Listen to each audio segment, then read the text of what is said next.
definitely one of the pluses that I'm seeing at a lot of shows. Like, hey, I'm taking my mom, I'm taking my whole family, just like, hell yeah, because for me, when I go into the studio, you say, okay, let's try to aim for the radio, let's try to aim for charts. Yeah. For me, what I try to aim for is the quinceañera.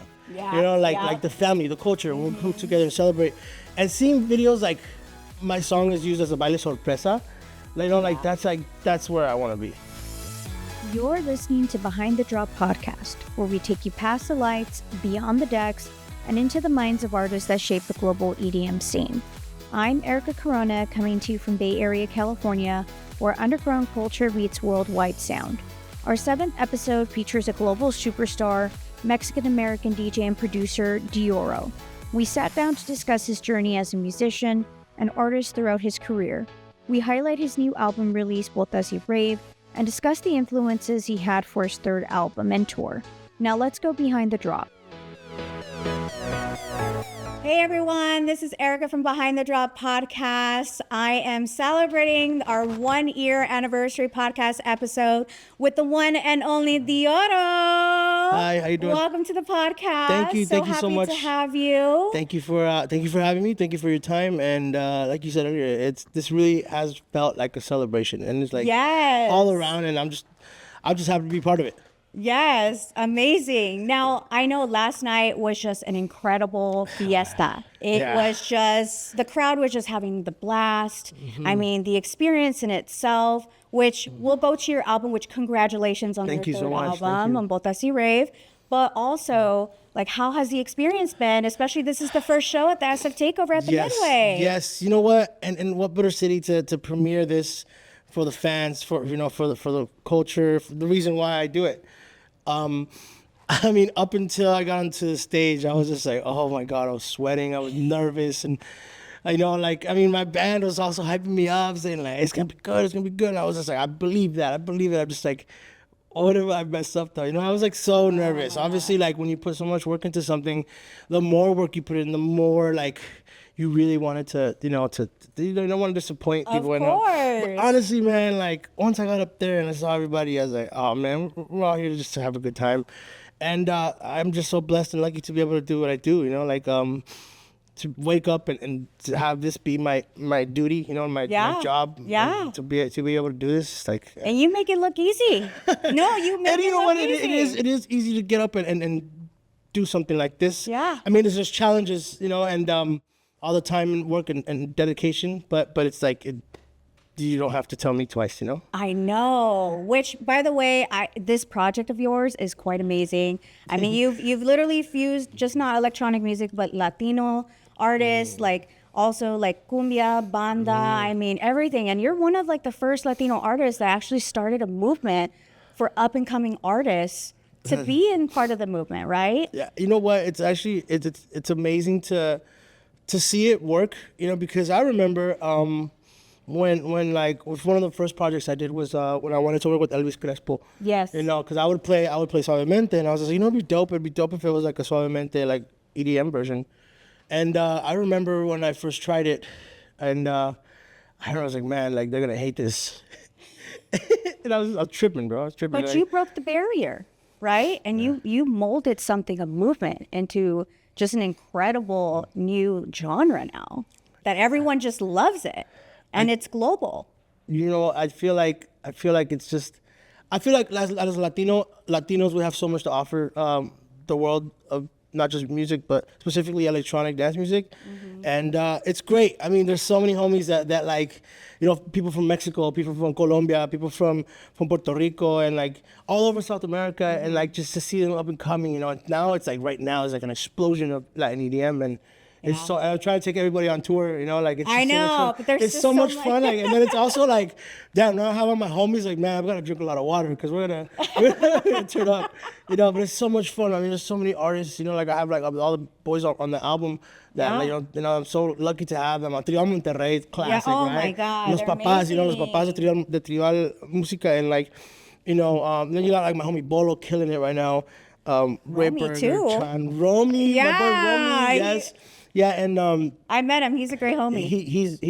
he has really high intellect too. He's really smart. I love being around him. He's such an incredibly humble person. He'll call me and he'll ask for my advice. I'm like, wow, bro, like I'm gonna ask you for advice, you know? Well, honestly, that's my next question. How do you feel being such an icon and mentor to all of these artists, to ask you for advice, but also like you guys have like a brotherhood and it's beautiful. Definitely do my best to kind of like remind them that like, hey, we're the same. You know, we're the same. I'll give them a straight up answer. And if they ask me an answer and a question I know the answer to, I'm just gonna be straight up honest.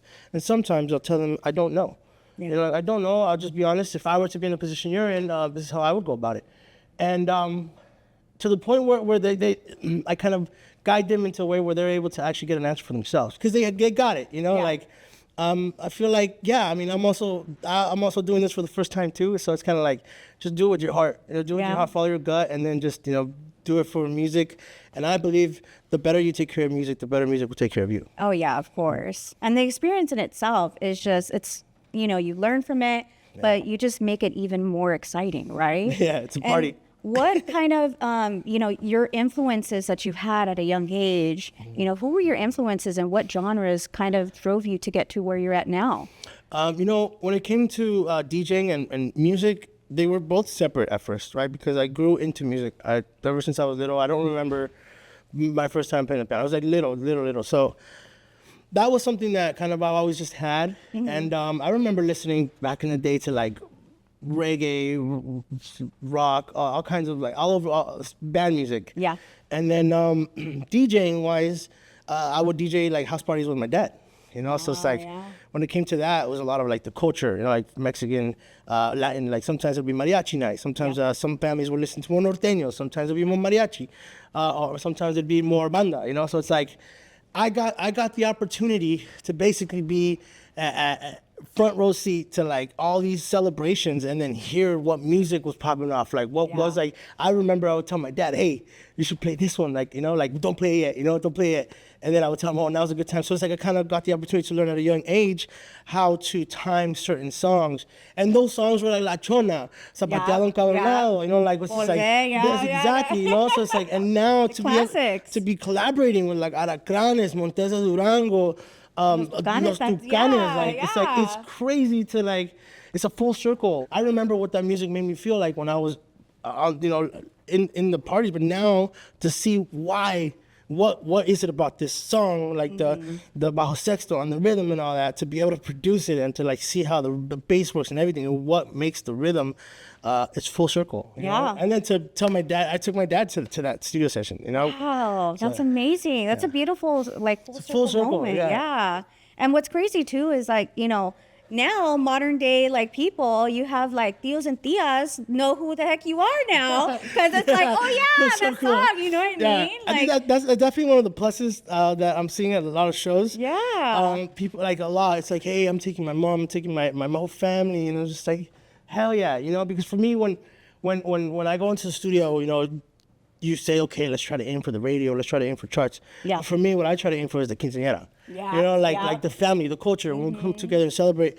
And seeing videos like my song is used as a baile sorpresa, like, you know, like that's like, you know, like you're. And sometimes a father-daughter dance too. I've seen on TikTok. Yes, so it's like I feel to get to that, that's where I want to be.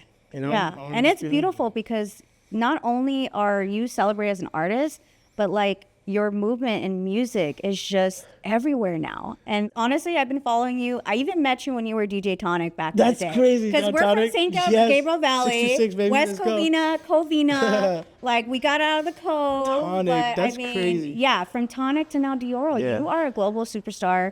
And you know what? You have just soared into a phenomenon of, like, you have your legacy. And we appreciate and love you. All your fans and everything, like, we all love you. So thank you so much for everything that you do.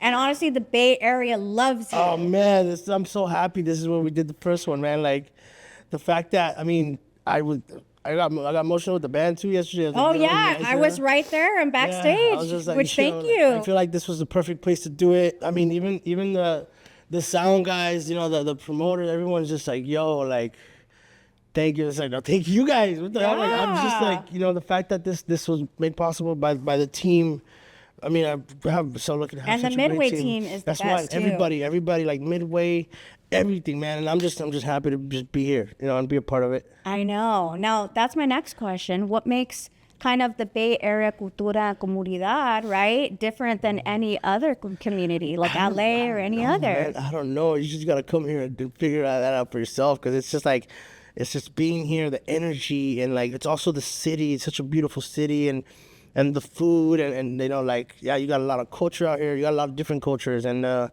don't know. It's just one of those spots that like you once you hear, you're like, okay, I feel it, and then being up on stage, and like feeling that, it's like we feed off of each other, and Yeah.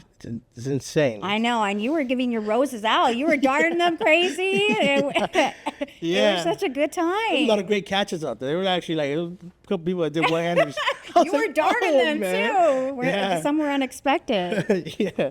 Now, how different is this project compared to your other two albums that you feel is just different? I feel like as a music student, somebody that is always a sponge, right? Music, like I'm just always just trying to learn something from whatever it is that I do. With this one, it was more personal, a lot more personal, where I kind of just went straight into my roots, and I had no idea what I was setting myself up for. Like I fell in love with music all over again, and I did that going through my culture, and like listening to so much that I grew up with, and like it just took me back to that. It's just like, It's nostalgic. yeah, it was just, and it just made me super grateful. When I turned the album in, I thought like, cool, like I was like really sad, because it's like, damn, that was so much fun. But then seeing the way people connected, and people said like, I was like, damn, like we need this, we need more of this, and my labels telling me like, hey, we need the deluxe album now, let's keep going. I was like, please.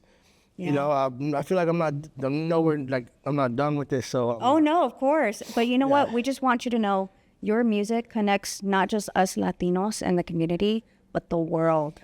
Because we all feel sometimes disconnected with not just ourselves, right? But just from the world. But your music brings everyone together. And that's the beauty of your music. So I want you to know that from one fan, a friend, and all over the Bay Area. We you so all much. love you and your music, and keep going. Thank you. And you know what?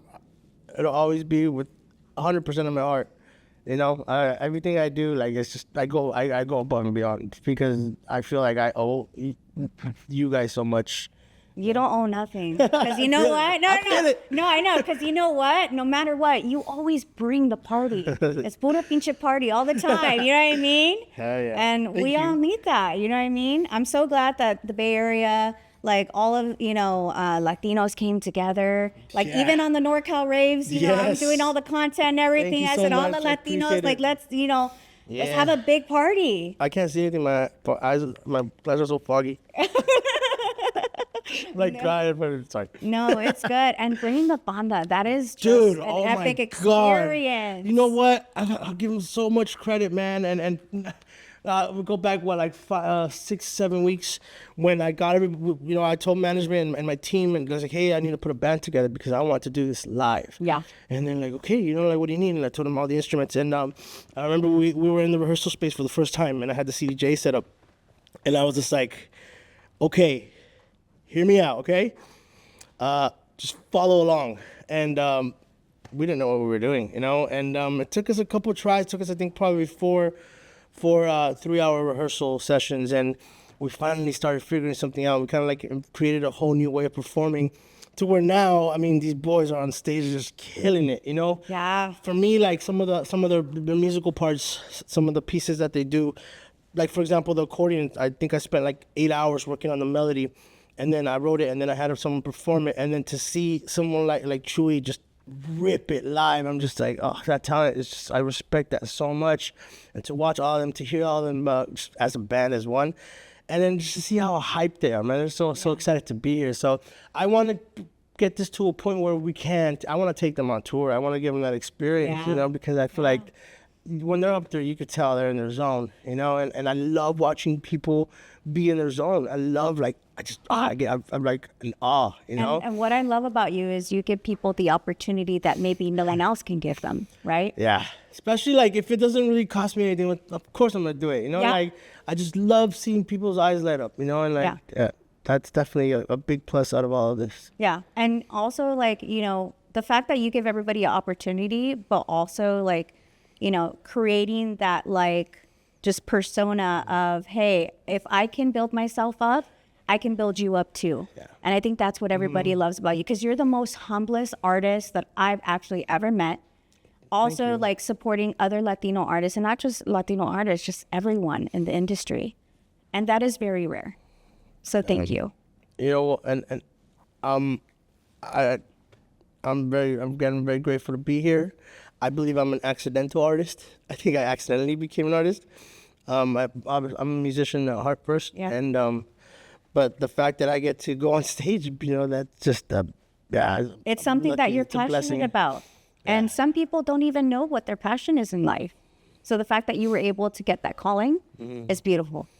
Yes, So it is. continue all your work. We're so excited to have Thank you so Deorro much. here. Thank you for of your course, time. Of course. Now, guys, Anything else? if you haven't been to, obviously, San Francisco was the first stop for the Botas We're gonna Rave keep going. experience. Keep going. If you haven't gone, you need to buy your tickets. So if you see Botas Rave at your city or state, you definitely got to go and experience it. Yes, it doesn't matter what culture you're, everybody's invited to a carne asada. Yes, hell yeah! I'm so glad to have you here. Thank you and so hope much. to have you in the next Thank future you so much. episode. 626, of baby. course, yes. All right, y'all. We'll see you on the next episode.